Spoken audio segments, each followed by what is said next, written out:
Pemirsa, Disdikbora Denpasar membangun 20 gedung SD dan 1 SMP Negeri 16 pada tahun 2023. Masa pengerjaan seluruh proyek tersebut berakhir pada 20 hingga 22 Desember ini. Namun ada 3 proyek yang molor. Rekanan yang menggarap proyek tersebut dikenai penalti.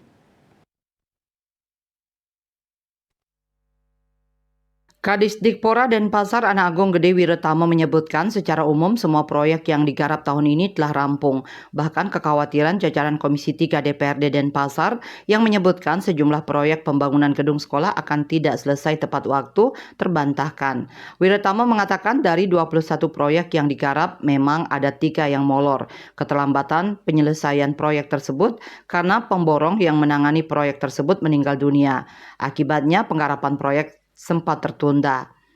Namun setelah upacara selesai, pihak rekanan akhirnya kembali melanjutkan pekerjaan yang tertunda. Penggantinya anak dari pihak rekanan yang menggarap tersebut.